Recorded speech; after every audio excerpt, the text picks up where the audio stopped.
Hi hello दोस्तों, स्वागत है आपका अपने परिवार कल्चरल क्लासेस में। दोस्तों मैं जयंत सर आज लेके आ गया हूँ हंसते हुए मेरा अकेलापन जो चैप्टर है।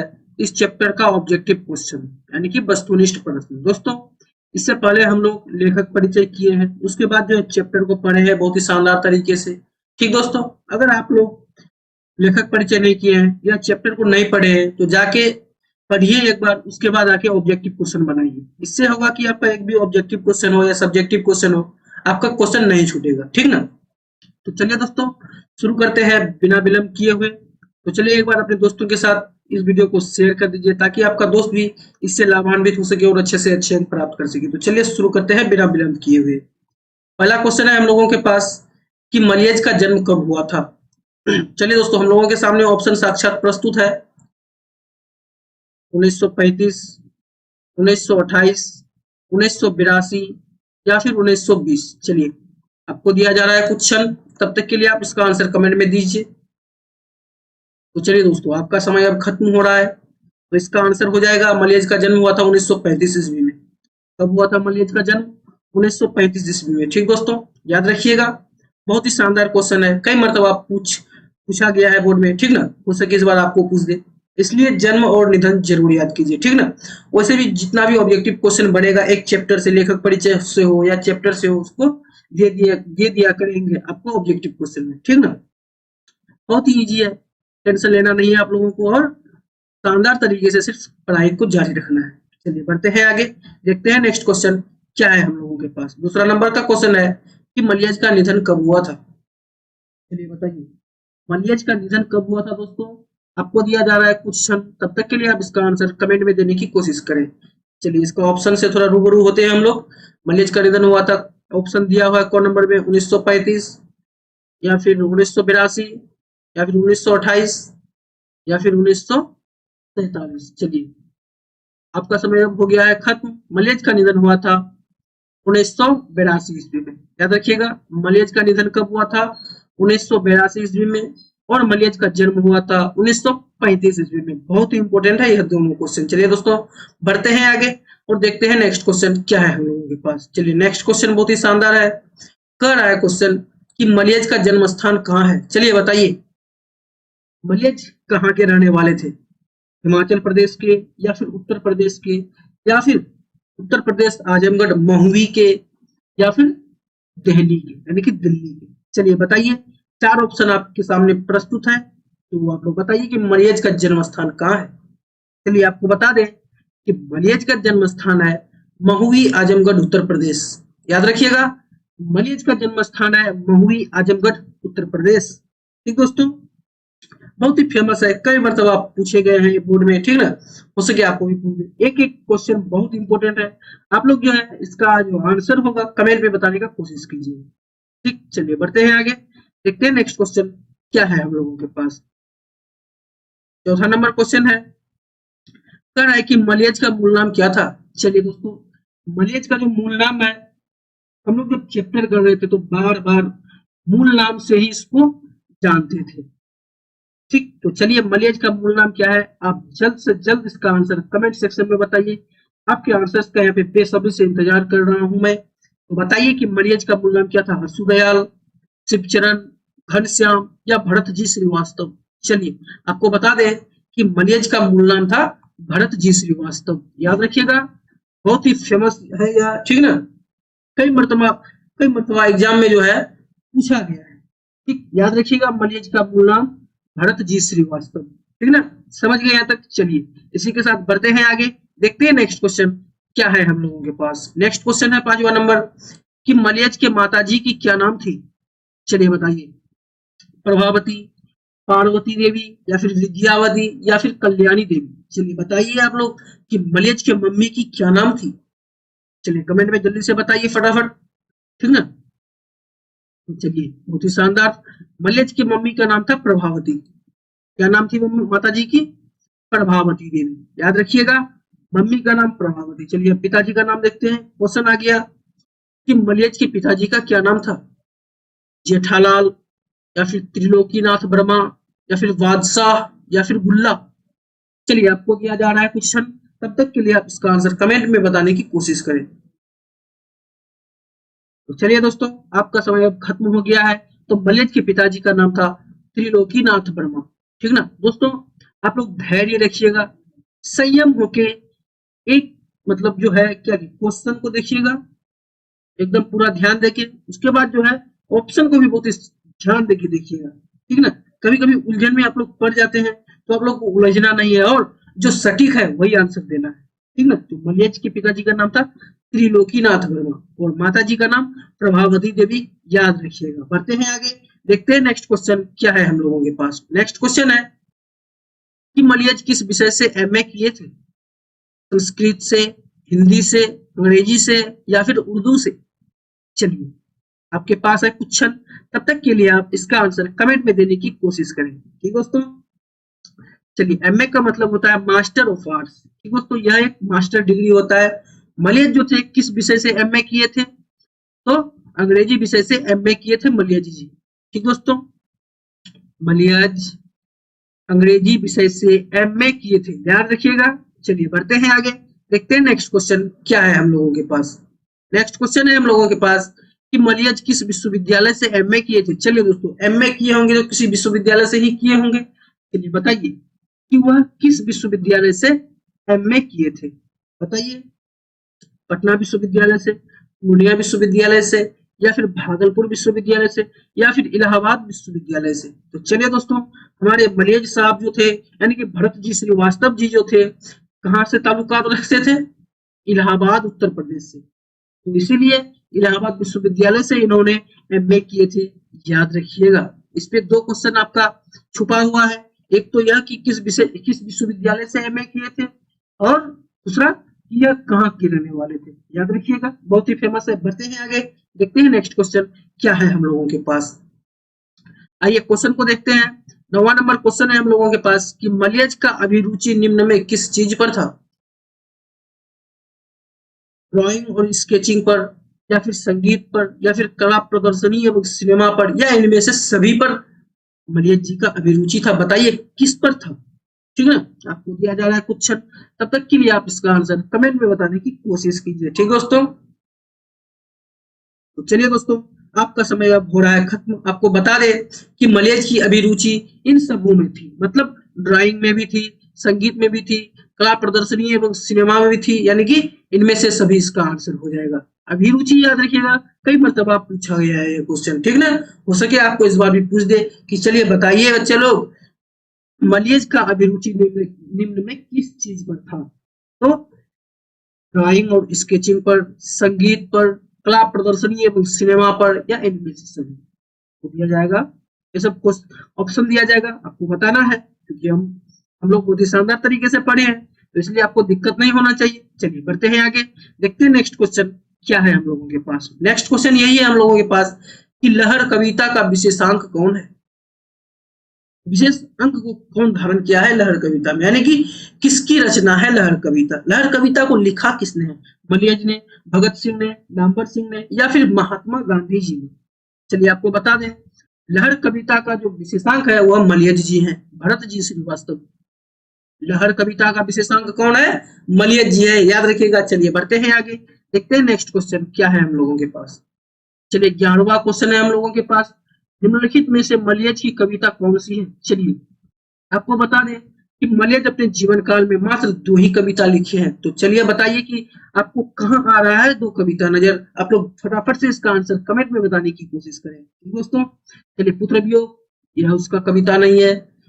प्यारे नन्हे बेटे को, यह भी उसका कविता नहीं है। आ रही नबी की सवारी, यह भी नहीं है। यानी कि जख्म पर धूल, यह एक कविता है। उसके बाद अपने होने को अप्रकाशित करता हुआ, यह 2 कविता बहुत ही फेमस है मलयज यानी कि भरत जी श्रीवास्तव का, याद रखिएगा। 2 कविता क्या है? जख्मों पर धूल और दूसरा अपने होने को अप्रकाशित करता हुआ। यह 2 कविता बहुत ही फेमस है, ठीक ना, याद रखिएगा, कई मरतबा पूछ चुका है। ठीक, चलिए बढ़ते हैं आगे, देखते हैं नेक्स्ट क्वेश्चन क्या है हम लोगों के पास। नेक्स्ट क्वेश्चन है, बहुत ही शानदार क्वेश्चन है, कह रहा है कि हंसते हुए मेरा अकेलापन डायरी के लेखक कौन है भैया? बताइए तो भैया, हंसते हुए मेरा अकेलापन, यह जो डायरी है इसका लेखक कौन है? भगत सिंह जी है या फिर ओम प्रकाश वाल्मीकि जी है या फिर मलयज जी है या फिर प्रकाश जी है? चलिए, हंसते हुए मेरा अकेलापन डायरी के लेखक है मलियज जी। मलियज का मूल नाम है भरत जी श्रीवास्तव, याद रखिएगा। बढ़ते हैं आगे, देखते हैं नेक्स्ट क्वेश्चन क्या है हम लोगों के पास। नेक्स्ट क्वेश्चन है, यथार्थ के इस लेन देन का नाम ही संसार है। इसका नाम ही संसार है दोस्तों, यथार्थ। यथार्थ का मतलब होता है यथार्थ, यथार्थ का मतलब होता है कि जो होता नहीं है कि यथार्थ को रचता भी है और उसको ढूंढता भी है। यथार्थ मतलब आपका कार्य, आप जो कर रहे हैं वो आपका यथार्थ। कोई कर रहे हैं जिससे आपका जो है आपका जीवन यापन चल रहा है, आपका पेट भात चल रहा है, उसको कहा जाता है यथार्थ। ठीक दोस्तों, समझ गए। यथार्थ के इस लेन देन का नाम ही संसार है। यह पंक्ति किसके द्वारा लिखी गई है, आप लोग बताइए। हम लोग जब द्वितीय पाठ कर रहे थे इस चैप्टर का, हंसते हुए मेरा अकेलापन जो चैप्टर है, इसका जो हम लोग द्वितीय पाठ कर रहे थे उसमें हम लोग पढ़े थे कि यथार्थ के इस लेन देन का नाम ही संसार है। दोस्तों यह मलियज जी द्वारा लिखी गई है, यानी कि मलियज जी लिखे हैं अपने डायरी में, याद रखिएगा। बढ़ते हैं आगे, देखते हैं नेक्स्ट क्वेश्चन क्या है हम लोगों के पास। नेक्स्ट क्वेश्चन है 14वां नंबर कि मलियज ने किस मंत्रालय में नौकरी की। चलिए दोस्तों, लेखक परिचय से बहुत ही शानदार क्वेश्चन उभर के आया है, चलिए बताइए। क्योंकि आप लोग अगर नहीं देखे हैं लेखक परिचय तो प्लीज जाके आप लोग लेखक परिचय कीजिए। उसके बाद जो चैप्टर की है बहुत ही शानदार तरीके से आप लोग चैप्टर कीजिए, तब जाके बनाइए। देखिए दोस्तों, लेखक परिचय आपके लिए बहुत इंपॉर्टेंट है, क्योंकि ज्यादा से ज्यादा क्वेश्चन लेखक परिचय से ही उभर के आता है। या जो डायरी है, कहानी है, जो भी है, निबंध है, कुछ कुछ ही आता है, लेकिन हद से ज्यादा क्वेश्चन तो आपको लेखक परिचय से ही आएगा। ठीक, इसलिए प्लीज रिक्वेस्ट है आप लोगों से कि जाइए और पढ़िए लेखक परिचय, जो कि मैं आप लोगों को बहुत ही शानदार तरीके से बता चुका हूँ। ठीक, चलिए, मलियज किस मंत्रालय में नौकरी की थी, तो इसका आंसर हो जाएगा कृषि मंत्रालय में। मलियज किस मंत्रालय में नौकरी की, तो कृषि मंत्रालय में दोस्तों, याद रखिएगा। बढ़ते हैं आगे, देखते हैं नेक्स्ट क्वेश्चन क्या है हम लोगों के पास। नेक्स्ट क्वेश्चन है, मलियज के अनुसार किस कर्म के बिना मानवीयता अधूरी है। चलिए बताइए, मलियज के अनुसार, भरत जी श्रीवास्तव के अनुसार किस कर्म के बिना मानवीयता अधूरी है। तो रचनात्मक कार्य के बिना या कर्म के बिना आपका मानवीयता अधूरी है। आप रचिए, क्या कहा है मलियज जी ने, क्या कहे हैं कि आदमी यथार्थ को जीता ही नहीं बल्कि उसको रचता भी है। कहा है कि नहीं, क्या कहा है। हम लोग सब सर्वप्रथम वही चीज को पढ़े हैं दोस्तों, ये भूलने का नहीं, ये चीज बहुत ही इंपॉर्टेंट है, याद रखिए। ठीक ना, कि आदमी यथार्थ को जीता ही नहीं है बल्कि यथार्थ को रचता भी है। हम लोग पढ़े हैं शानदार तरीके से। चलिए बढ़ते हैं आगे, देखते हैं नेक्स्ट क्वेश्चन क्या है हम लोगों के पास। नेक्स्ट क्वेश्चन है हम लोगों के पास कि मलियज छात्र जीवन में किस रोग से ग्रसित थे। दोस्तों आ गया है क्वेश्चन उभर के आपका लेखक परिचय से बहुत ही शानदार तरीके से। चलिए बताइए, मधुमेह से ग्रसित थे, या फिर कैंसर से ग्रसित थे, या फिर क्षय रोग से ग्रसित थे, या फिर हैजा से। इन तीनों में से किसी से नहीं, बल्कि क्षय रोग से मलियज जी ग्रसित थे छात्र जीवन में। ठीक ना, और जो है इन्होंने अपना एक फेफड़ा जो है काट के फेंक दिया था। ठीक, इतने मुश्किल के साथ ये पढ़े हैं। ठीक ना, आप लोग भी कुछ सीख सकते हैं इससे। ठीक, इससे ज्यादा मोटिवेशन और क्या हो सकता है दोस्तों। एक फेफड़ा काट के हटा दिया है, लेकिन फिर भी इतना काम करके गए हैं साहित्य के प्रति। आज जो हम लोगों को पूछा जाता है इसके बारे में, पूरे पढ़ना पड़ता है दोस्तों। ठीक, इससे भी आप लोग बहुत सारा चीज सीख सकते हैं। तो इसलिए जाइए लेखक परिचय कीजिए, चैप्टर कीजिए।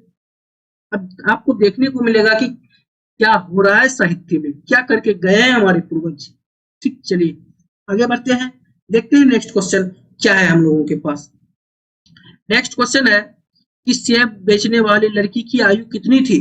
चलिए बताइए, यह क्वेश्चन भी आपको पाठ से है। ठीक ना, जब लेखक जाते हैं तब उन्होंने देखा, क्या देखा कि एक लड़की जो है जिसकी आयु मात्र 7 से 8 साल है, अपने हाथ में छुरी लिए हुए एक सेब काट रहे हैं, जो कि वह उस सेब को काट नहीं पाती है। तो लास्ट में क्या करती है, लेखक को इस सेब थमा देती है कि ये लो, काटो और एक टुकड़े चख के देखो कि मीठा है कि नहीं ये सेब।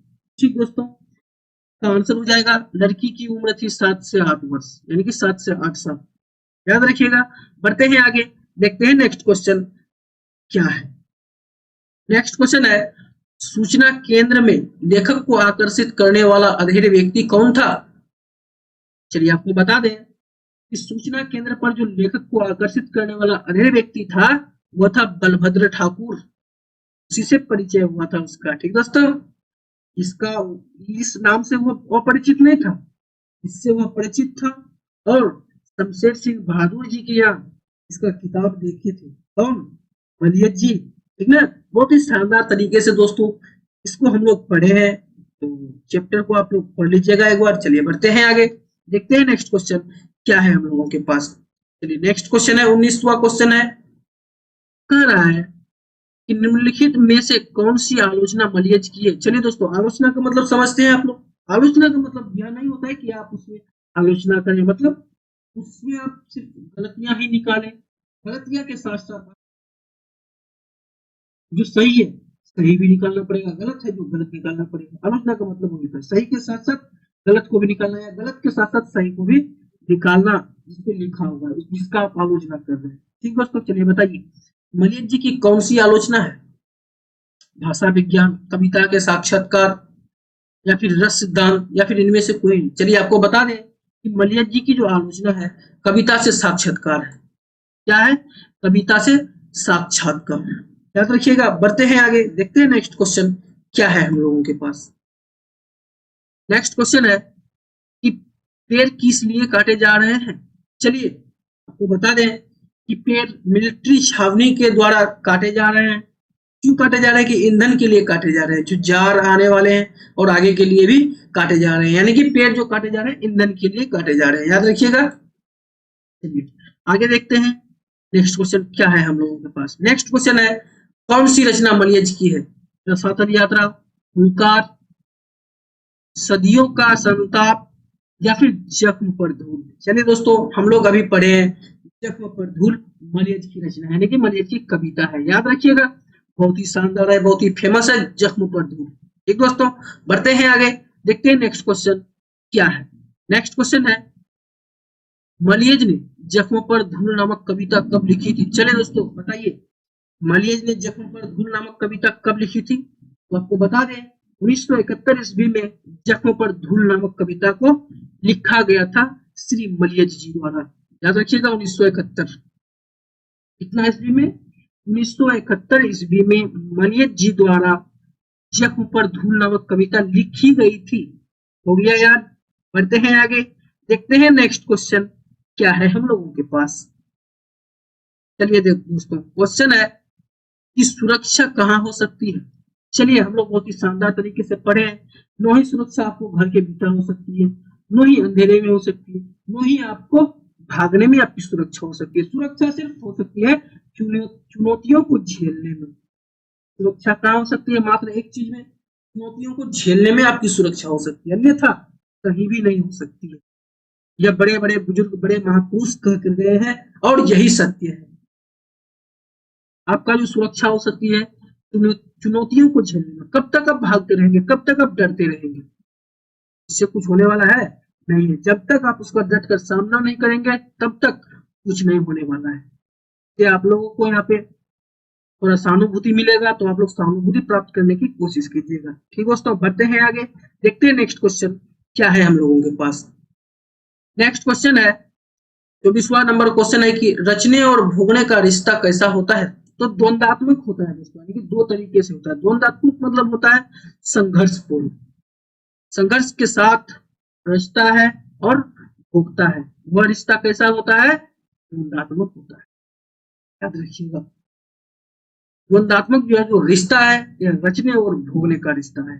ठीक, समझ गए? हो गया याद। बढ़ते हैं आगे और देखते हैं नेक्स्ट क्वेश्चन को क्या है हम लोगों के पास। नेक्स्ट क्वेश्चन है 25वां नंबर कि जख्म पर धूल शीर्षक कविता किसकी रचना है? जख्म पर धूल हम लोग पढ़े हैं, बहुत ही शानदार क्वेश्चन, बहुत ही तरह तरह के क्वेश्चन इससे बन सकते हैं और हमने बनाए भी हैं। कुछ क्षण पहले इसके बारे में चर्चा की है बहुत ही शानदार तरीके से। दोस्तों, जख्म पर धूल जो है मलियज जी की रचना है, यानी कि मलियज जी की कविता है। याद रखिएगा।